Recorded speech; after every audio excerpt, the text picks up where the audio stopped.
The Holy Gospel according to St. Luke, chapter 14. And it came to pass, when Jesus went into the house of one of the chief of the Pharisees on the Sabbath day to eat bread, that they watched him. And behold, there was a certain man before him that had the dropsy. And Jesus answering spoke to the lawyers and Pharisees, saying, Is it lawful to heal on the Sabbath day? But they held their peace. But he taking him healed him, and sent him away. And answering them, he said, Which of you shall have an ass or an ox fall into a pit, and will not immediately draw him out on the Sabbath day? And they could not answer him these things. And he spoke a parable also to them that were invited, marking how they chose the first seats at the table, saying to them, When thou art invited to a wedding, sit not down in the first place, lest perhaps one more honorable than thou be invited by him. And he that invited thee and him come and say to thee, Give this man place, and then thou begin with shame to take the lowest place. But when thou art invited, go, sit down in the lowest place, that when he who invited thee cometh, he may say to thee, Friend, go up higher. Then shalt thou have glory before them that sit at table with thee. Because every one that exalteth himself shall be humbled, and he that humbleth himself shall be exalted.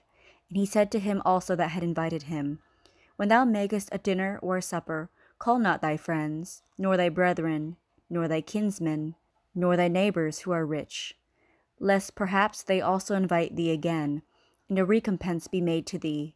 But when thou makest a feast, call the poor, the maimed, the lame, and the blind, and thou shalt be blessed, because they have not wherewith to make thee recompense. For recompense shall be made thee at the resurrection of the just. When one of them that sat at table with him had heard these things, he said to him, Blessed is he that shall eat bread in the kingdom of God. But he said to him, A certain man made a great supper, and invited many. And he sent his servant at the hour of supper to say to them that were invited, that they should come, for now all things are ready. And they began all at once to make excuse. The first said to him, I have bought a farm, and I must needs go out and see it. I pray thee, hold me excused. And another said, I have bought 5 yoke of oxen, and I go to try them. I pray thee, hold me excused. And another said, I have married a wife, and therefore I cannot come. And the servant returning told these things to his lord. Then the master of the house, being angry, said to his servant, Go out quickly into the streets and lanes of the city, and bring in hither the poor, and the feeble, and the blind, and the lame. And the servant said, Lord, it is done as thou hast commanded, and yet there is room. And the Lord said to the servant, Go out into the highways and hedges, and compel them to come in, that my house may be filled. But I say unto you, that none of those men that were invited shall taste of my supper.